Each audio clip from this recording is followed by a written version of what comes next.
This pencil case is made from scraps, so the first thing that we're going to do is sew together a few rectangles of scraps, and they just have to be, I would say, about 6 inches by 12 inches, and we're going to have to cut them down to 5 by 11, and all the dimensions are in the description, so everything that you need for this project will be there and all the exact dimensions. So let's walk through this. First of all, we take 2 quilt sandwiches, and these are these rectangles. So the top layer is scraps that I put together. So if you just want to use material, you can do that. And if you do wonder about the fabric requirements, it would take probably about 2 fat quarters, and you would have extra fabric left over. So that would be like a half yard. But like I said, you'd have a lot of fabric left over. So I am just sandwiching these 2 sets of top fabric, batting, and then the inside of the bag fabric. The reason why we're doing 2 is because one is for the left side and one is for the right side of the bag. So here I'm just using a piece of washi tape, and I'm just going to quilt along one side and then turn it around, quilt along the other side, and then I'm just going to move it and eyeball it so that the quilting lines are relatively equal. And I would guess I'm quilting about 1.25 inches apart. So you only have to do like maybe 5 lines of quilting on each, so it goes really quickly. And I don't have anything special set up in my machine. I'm just like taking it to the machine and sewing it. But I did use like a light pink thread on the top and the bobbin, so that just worked for my material. So then I trimmed it down to exactly 5 by 11 for both of these pieces.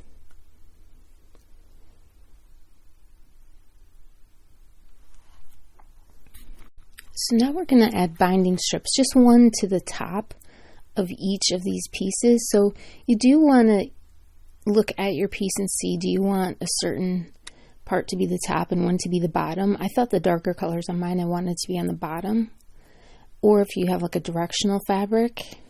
But if you don't, then don't worry about it, just pick one side. But you do want to add your strip to the inside fabric. So I kind of like on this, I've used a bit of a darker color on the inside. I feel like that works really well. So we're going to add this binding strip, and this is a 2-inch wide strip. So you'll see in the description I have like the exact measurements of these strips, but really you can just have a pile of them and just use them as you need them. So here I've sewed it onto the inside fabric, and then now I'm just folding it around to the front, and I'm clipping that, and then I'm going to sew that. So I'm just going to catch the edge to kind of sew this down. And we're only doing one of these on both of these pieces.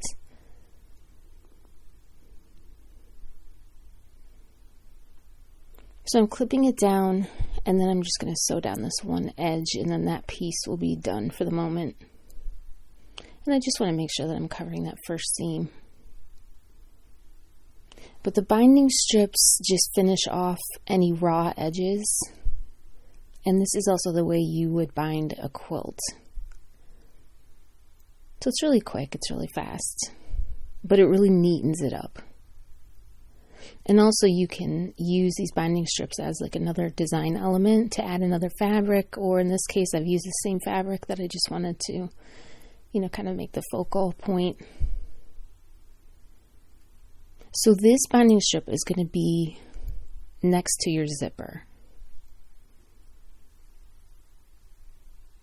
So now I'm just going to repeat the exact same process for the second one.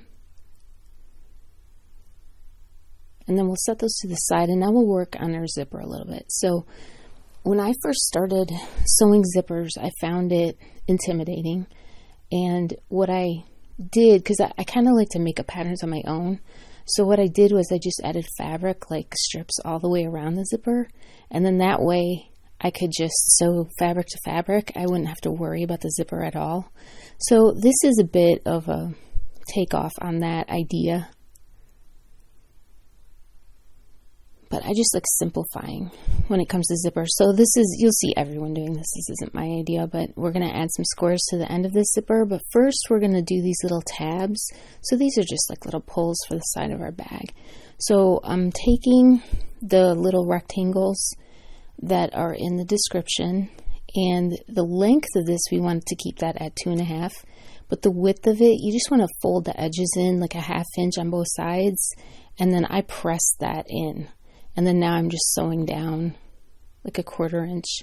So it will give you a tab that is maybe 3/4 of an inch to an inch. Doesn't have to be a specific measurement, but it should be 2.5 inches long. And once you sew one of these, you can look at it and see if that size is good. Otherwise, you could make it larger. You probably can't really make it smaller because it's kind of on the smaller end, but these are really nice. You'll see how it fits into the finished bag. So we're just going to do these 2 little pieces, and then we'll set those to the side for the moment. So now we're going to add these squares, and I have written down 3.5 inch squares, and that is because some zippers are like wider than others, but for mine, I have like a skinny zipper, so I probably don't need a square this big. So just telling you that in case you're using scraps.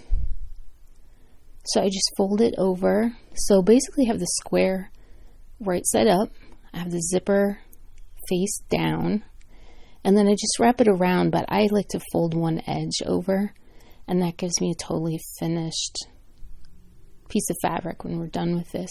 So you line it up about 1/4 of an inch from the edge of that square to where that metal zipper tab is. If your zipper is a closed bottom zipper, you're going to have a tab there. If you have a different kind of zipper, you won't have anything, so you could just use the edge of the zipper. But when we sew across that, that will give it a stop for the zipper. So I'm just going to do this to both sides of the zipper. And then once we have this sewn on, then all you have to do is pull it back. And I'm just trimming that edge off. But we just pull the square back, and then now I press it, and sometimes I will put a few stitches in the end of that just to totally keep it in place.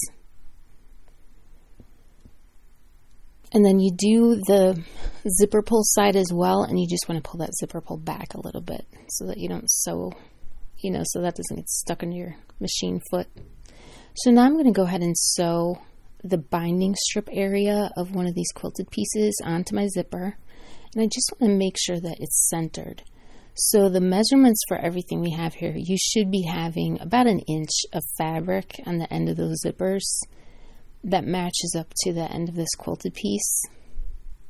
But you just want to make sure that that zipper is centered. And I'm not changing to a zipper foot, I'm just using my regular foot here. And then we just sew both sides of this bag. So you do want to make sure you're sewing the binding strips onto the zipper. And we're just top stitching them. So just make sure you don't have your pieces rotated around or anything. And we're looking at the nice side of the zipper and the outside of our bag. So now we're going to open that zipper up and we're going to turn it inside out. So you're seeing the inside fabric of the bag. And then now I'm just going to line this up and clip that bottom together with like the little quilting clips or sewing clips. That way it'll just keep everything nice and straight.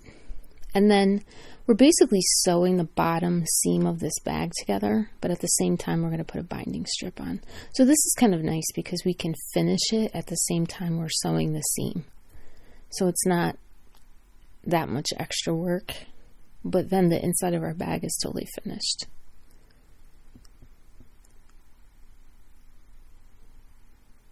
So I'm just clipping this on and just trying to keep everything straight. Since this is the bottom of the bag, the straighter we are here, the straighter the whole bag will be in the end.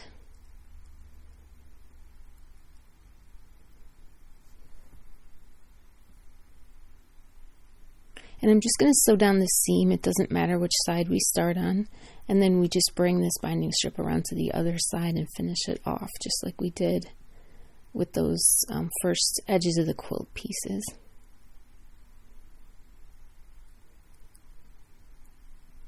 So it's a pretty quick process to do these binding strips, and once you get the hang of it, it will go quicker and quicker.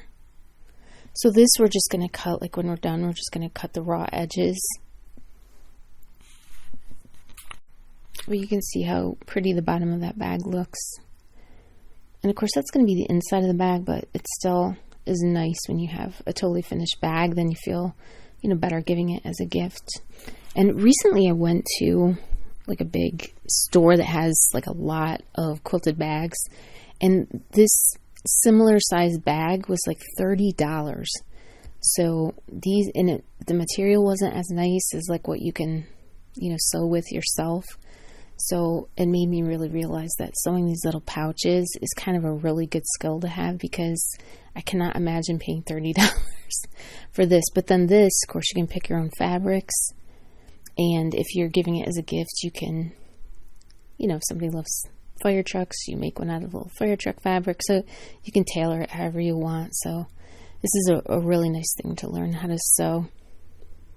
So I'm just taking those tabs, making sure the nice side is showing, but I'm going to take those raw edges and just match them up to this side raw edge. So one thing you do at this point is you match that bottom seam that we sewed is on one side in the middle, and then the other side is the zipper in the middle. So you have to kind of reposition this bag. And you do want to make sure that zipper is open, because otherwise you're going to have a hard time getting back to the outside of the bag. So we're just going to sew this seam on the side. Now, I could be sewing my binding strip at the same time, but I'm just going to sew this seam first once, and then I'll be adding my binding strip after that.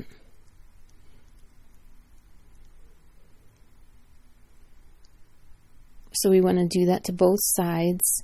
And I just make sure I kind of peek on the inside, I turn it inside out just a little bit to make sure that that tab is okay and that it's centered and everything looks good.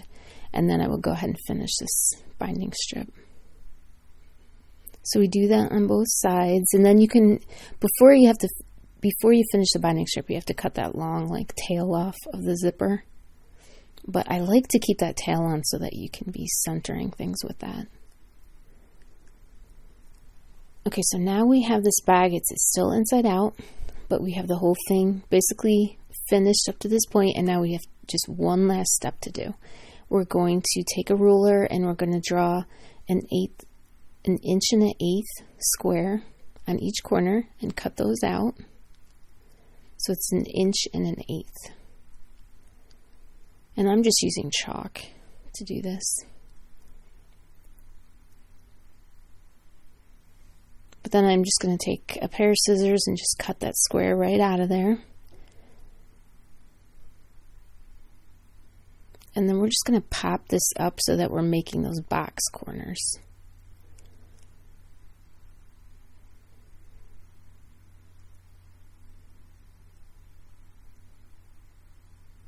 And the more that your squares are very consistent in size, the squarer your bag is going to be, your finished bag.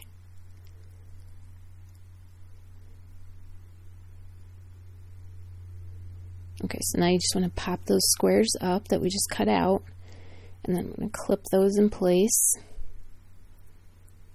And sometimes these want to kind of migrate a little away, so you just want to keep those clipped. And then we're just going to put a binding strip on. Now this is our last step. So we're going to put this little binding strip on when we do this seam, but you want to make sure that you have at least like 1 1/4 inches hanging over each side, because we're going to tuck those edges in now, and that way we'll have just like a perfect look to the inside of the bag. And these binding strips, you can do like contrasting fabric, you can do all different things, and it looks really nice. I've done binding strips that 100% match. I've done contrasting ones. Honestly, everything seems to look good. I've done all different fabrics, and it just, I don't know, it's just really, when you buy like a nice bag or nice clothes or something and they have these finished seams on the inside, it really does make a difference. It looks a lot more professional.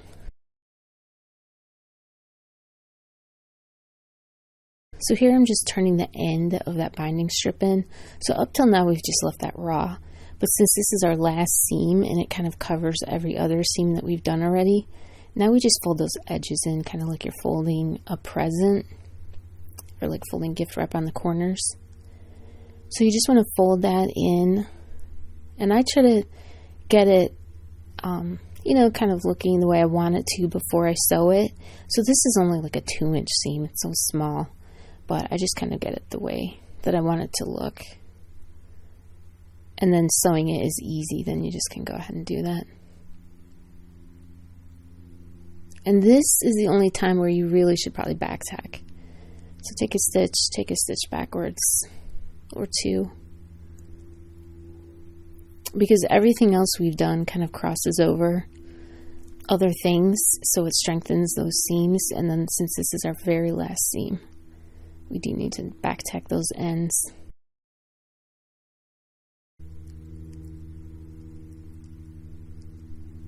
But I'm just taking some care with this since this is probably one of the bulkiest areas. And if you have any issues, just literally take 1 stitch at a time, like a slow stitch, and that should work out well. So now our bag is done. We do that on all 4 corners, by the way. And then our bag is done. We just pop it inside out. And you can see how nice like these boxy edges are. But since we've done these binding strips, it helps this bag keep its shape. And it's not slouchy or anything. So this is a really cute little bag. It probably takes maybe an hour or 2 to make, but then if you had like multiples, it probably takes the same amount of time. So it's really a fun thing to make, and it's a nice mass make as well. But these little bags hold a lot of stuff. So I fit my scissors in there and my rotary cutter and washi tape. So they fit a lot. And then also you can put like a key ring in both your zipper pull and in those 2 tabs that we made on the side. But you can see just like how many pens fit in here. And I do like using like the darker insides so that it gives a nice look on the inside as well. So thank you so much for watching. Hope you're sewing this along with me, and have a wonderful day.